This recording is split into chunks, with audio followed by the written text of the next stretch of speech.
closely about next steps and the continued defense of Israel. What does Secretary Austin think about the potential for an Israeli response here? Would he urge them, without saying what he said in the call necessarily, but what are his feelings about the potential? Would he urge them restraint or? Well, look, if you take a step back here, we fully support Israel's right to defend itself. You just saw a very significant ballistic missile attack by Iran against Israel. And so, we'll continue to work alongside them to support their defense. We, of course, do not want to see a wider regional conflict. You've heard us say that many times, and we'll continue to work towards that end. But we also fully understand the fact that this was a significant attack by Iran, and so we're going to continue to consult closely, and we're going to continue to support their defense. Let me go to Laura. Thank you. Just a couple of clarifications. Do you say that the U.S. destroyers had intercepted or shot down the missiles, or just that they fired? I said that they fired approximately a dozen interceptors against the incoming Iranian missiles. Okay. And were there any U.S. aircraft that shot interceptors at Iranian missiles? What I've read out is what participated in the defense of Israel. Okay. And then, just one more. Can you say if there were any drones or cruise missiles that were involved in the Iranian again, attack? still assessing it right now. It appears it was ballistic missiles, no drones, but again, we'll continue to assess. Let me go to Joseph, and then we'll come here. Thank you. Just wanted to turn to the Israeli invasion in Lebanon. For the past couple of months, the department and the secretary have called for de-escalation. You guys have voiced your opposition to any ground incursion, invasions, limited operations. After we found out that the Israeli strike last week killed the Hezbollah chief, Hassan Nasrallah, it seems like the tone changed. From the statements last night, the department and the secretary said they supported what Israel is doing. So what changed for a change in that tone and that stance from the department? Yeah, I think the biggest thing, Joseph, is we fully support Israel's right to defend itself against Hezbollah. As we understand it, they will be conducting limited operations to destroy Hezbollah infrastructure that's arrayed along the border there that could be used to threaten Israeli citizens. And so we're continuing to consult with the Israelis to better understand how they intend to go forward. Obviously, I'd refer you to them to talk or ask questions about details regarding those operations. But we fully understand as part of their overall efforts to return people home that they do need to address those threats that are along the border there. And so all that to say, we will continue to consult with the Israelis and other partners in the region long term about how we can ultimately de-escalate those tensions and get to a ceasefire. Have they asked for any help from you guys doing whatever it is that No. they want to do? No. Yes, sir. Were the United States surprised by the scale of the Iranian attack on Israel? Well, look, like I said before, we've been monitoring this for a while. Iran had been very public about its threats to retaliate, and so it's something that we've been monitoring. Certainly, this was a significant attack, probably about twice the size in terms of scope of what we saw earlier. But again, we're still assessing the outcomes of this. And as I highlighted at the top, we certainly condemn this reckless attack, this direct attack against Israel, and we'll continue to support Israel's defense. Several Israeli media spoke about a response tonight, Israeli response tonight to this attack, including some, not just Iran, some other Middle Eastern countries. Will the United States be assisting the Israelis in their response? Well, I'm not going to speculate about hypotheticals. I'd refer you to the Israelis to talk about, I'm asking about will the Americans help them with their response? Well, what you're asking me is if they're going to do something, and what I'm saying is I'm not going to speculate about what or if they may do. As I highlighted to several of your colleagues, we're consulting closely with the Israelis in terms of next steps, with the emphasis being the defense of Israel. So let me go to this side of the room. Oren. Essentially a follow-up to that question, is the U.S. willing to strike Iran in response to this? Are you putting that on or off the table? Well, look, Oren, again, I don't want to get into hypotheticals. I think I was very clear at the top that should U.S. forces be targeted by Iran or its proxies, we'll take necessary steps to defend our people. And I think we've also been very clear that we're going to support the defense of Israel. And so I'm not going to get into theoretical or speculative operations at this stage, other than to say, we mean what we say and we say what we mean. And then a follow-up question. Iran claims to have used a new Fatah missile, which is supposed to be a hypersonic ballistic missile. Can you assess whether they did use new and advanced weaponry in this attack and whether they learned from the April attack? Again, we're still assessing the attack and the outcomes, and so we may have more to provide later, but I don't have anything on that right now. Dan. Thanks for your time. 2 questions, please. On Secretary Austin's statement last night, he referred to being supportive of operations along the border. Is he open to Israel using operations on both sides of the border? Along the border was a little vague there. Well, I think I'd go back to how I responded to Joseph, right? We understand and support Israel's right to defend itself against Hezbollah, as we highlighted in the readout. We understand that part of that is dismantling some of the attack infrastructure that Hezbollah has built along the border. Certainly, again, we don't want to see this, broaden into a wider regional conflict, but we understand, again, that what Israel is doing are limited operations to destroy that attack infrastructure, and then enable citizens on both sides of the border to return home. Ultimately, at the end of the day, we do think that a diplomatic resolution is the only way to achieve lasting stability and security across the Israel-Lebanon border. So, we're going to continue to work to that end, but we also, again, understand Israel's need to defend itself. And then a follow.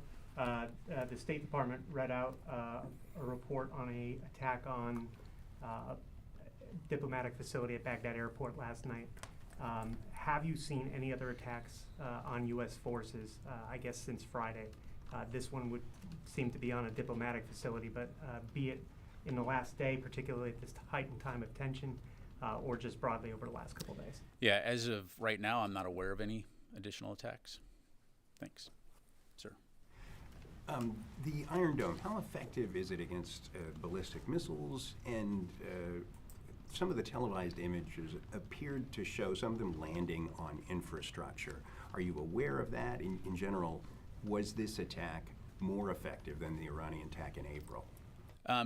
Again, understanding that a lot is still, very initial.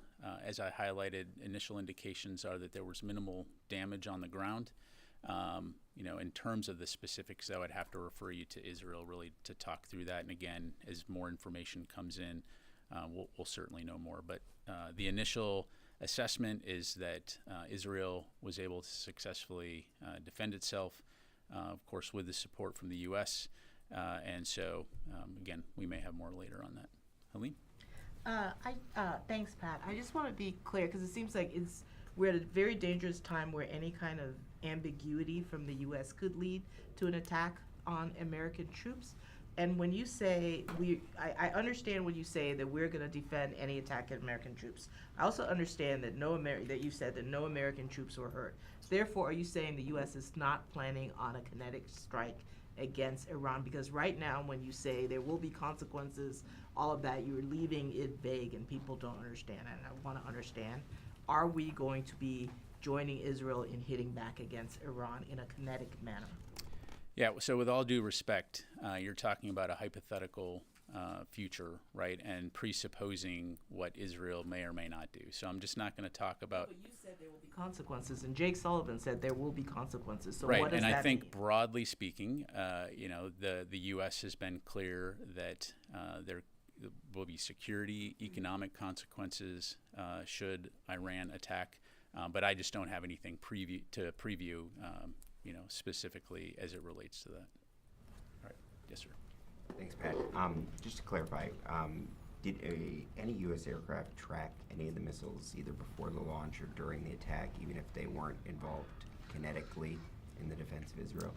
So I won't go into specifics, Chris, other than to say, as you well know, we have a wide variety of ISR capabilities throughout the region to monitor and track potential aerial threats, to include aircraft that do that. So I'll just leave it there. Okay. Charlie. Thank you, General.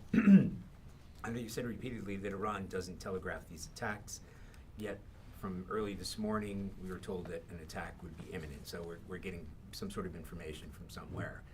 Based on whatever that was based on, where does Iran stand now? Is this just the first salvo? From your assessment, are they positioned to go ahead and pull the trigger again at will? I mean, that's really a question for Iran. As evidenced by this attack, they certainly maintain the capability to conduct additional attacks. As I highlighted at the top, we call on them to halt any further attacks, and we'll continue to assess. We'll also continue to be prepared to respond in the defense of Israel should they opt to do another one. We certainly hope that they do not, but we obviously have to be prepared in that eventuality. I just want to clarify, I think you said earlier this is twice the size and scope from the attack of April 13th? Yeah, it's about twice as large in terms of the number of ballistic missiles that they launched from the last. Do you believe it was their intent to actually do damage this time?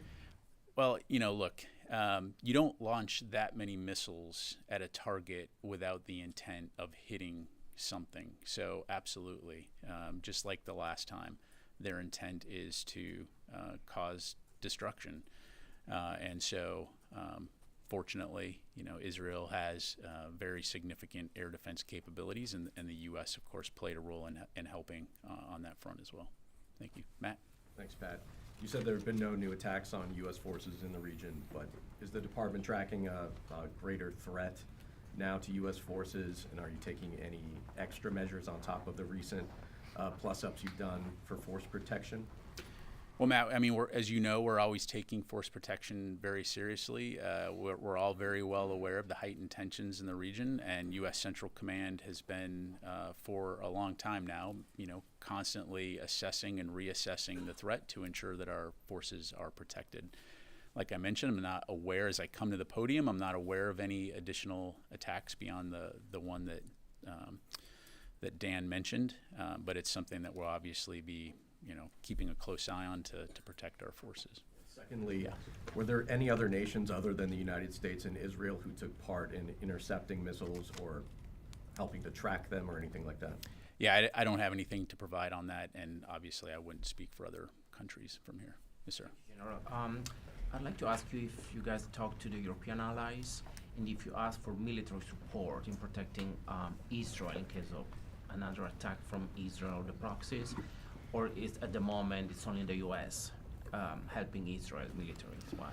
Well, I'll allow other countries to speak for themselves. I will say, and we'll put a readout on this this afternoon, as soon as we're done here. The Secretary did have an opportunity to talk to his French counterpart earlier this morning, just to talk about the situation in the Middle East. This was before the Iranian attack occurred, and so we'll get that out momentarily. Broadly speaking, though, again, in terms of any European coordination or cooperation with Israel, that's really for individual countries to talk to. I won't speak to them. Let me go to the phone real quick before I get in trouble. Task and Purpose, Jeff Shogel. Thank you. I understand that the destroyers fired about a dozen interceptors. Did they hit any of the missiles? If so, how many? Yeah, thanks, Jeff. So again, we're, as you highlight, they fired the interceptors. We're still assessing, again, outcomes of that. So I can't really, I just don't have more information to provide at this time. Okay, let me go to Heather from USNI. Hi, thank you so much. So you mentioned that the United States has the ability and intent to respond if any of its service members are attacked. Over on Friday, you had two U.S. destroyers and a LCS come under attack from the Houthis. Which is an Iranian proxy group. So would that give, is there any intention to launch any attacks in response to those service members coming under attack? Well, first of all, Heather, as you are aware, there were no U.S. service members injured in any of those attacks. And as always, we will respond appropriately at a time and place of our choosing, but I'm not going to telegraph or speculate on any punches at this time. All right, and Patrick Tucker, Defense One. Hey, yeah, thanks for doing this. So on the announcement of 3 additional aircraft squadrons, F-15s, F-16s, A-10s, I presume that they weren't involved in any of the interception activity. Can you talk a little bit about why they're there and what role they might fill now in terms of enhancing security for U.S. forces in the region? Yeah, absolutely. Well, as we've been highlighting for a while, we have a robust amount of capability in the Central Command and U.S. European Command regions. And what those capabilities provide us is versatility in terms of responding to a variety of contingencies. And so, basically having the right tools in the toolkit to be able to respond appropriately to any type of attack or contingency situation. And so, as you well know, Pat, fighter aircraft can perform a variety of missions to include taking down drones, taking down missiles, particular kinds of missiles, as well as providing ISR, electronic warfare, and types of capabilities. So all of this comes together to provide us with options on how best to respond to any type of attack and to protect our forces. Let me come back to the room here. Yes, ma'am. Thank you, General. First, on Iran, after today's attack and the expected response from Israel, is the assessment at the Pentagon still that the situation in the Middle East still under control and we're not in all-out war yet? And the second question on Lebanon, excuse me, what's your understanding to what Israel is calling limited ground operations or incursion? Is it limited by, in time, in scope? How do you see this? Sure. So in terms of your first question, as you know, we've been working very hard from the beginning to prevent a wider regional conflict. Certainly the type of aggressive action that we saw by Iran today makes that more challenging. But that continues to remain our focus and remain our goal, is to prevent a wider regional conflict. And so we'll continue to stay laser focused on that. In terms of Israel's operations, again, they're in the best position to answer questions. But our understanding in consulting with them is that, again, these will be limited operations focused on dismantling facilities that Hezbollah has built along the border to stage attacks into Israel. And so, part of those discussions, again, have been focused on, making sure that there's an understanding as far as potential mission creep. And so, as it relates to the broader tensions in the region. But again, we support their right to defend themselves from Hezbollah attacks. And so we'll continue to consult with them on that. As I mentioned, Wafa, ultimately, we do believe that a diplomatic resolution is the only way to achieve lasting stability and security there. Take a few more. Phil. A couple small questions. One is, why weren't land-based air defenses used? And did you find that you had, did the United States have fewer partners in trying to knock down these Iranian missiles this time than it did in April? I would compare it to a pallet, Phil. You're going to use the capability that you need to respond to a particular situation. So, as evidenced by the fact that our forces were able to so quickly support Israel's defense, we have a wide range of capabilities arrayed to be able to respond to whatever those threats may be in the most appropriate way possible. So it's less about the platform and it's more about the capability. And so, again, we still maintain a robust capability to be able to respond to any potential future threats as well. And I just want to follow up on what Helene was asking, which was important in the sense, I think you said a red line that if Iran or its forces were to attack U.S. troops, there would be a U.S. response against Iran. At least that's what it sounded like you were saying. Is that correct? What I said is it should be very clear that if Iran or its proxies use this as an opportunity to attack U.S. forces, we will respond appropriately. Yep. Okay. Last question, Nat. Thanks, Pat. I just wanted to clarify a few things that you said. In terms of Iran's capabilities going forward, is it clear from the U.S. side that the imminent risk is over of another attack from Iran? Well, look, it's something we're going to keep an eye on.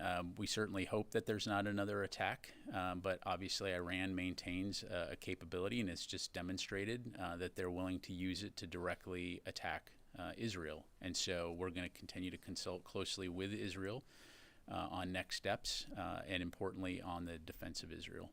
So, and on Israel's limited incursion, have they provided any sort of a timeline on how long they would stay there? I'd refer you to Israel to talk about that. I don't think it'd be appropriate for me to talk about that. Hey, folks, while there's been an understandable focus today on the Middle East, before we conclude, I would like to provide a quick update on a topic closer to home as DoD continues to work with federal, state, and local officials to support Hurricane Helene response efforts. As of this morning, the department has more than 6,500 service members actively engaged in relief efforts across 6 states. Florida has nearly 3,500 guardsmen activated, and Georgia has around 1,400 guardsmen on duty. South Carolina has activated nearly 500 guardsmen, along with 2 helicopters for their recovery efforts. Tennessee has around 130 guardsmen and 7 helicopters activated, and Virginia has activated nearly 60 guardsmen, along with 1 helicopter and numerous high-water vehicles.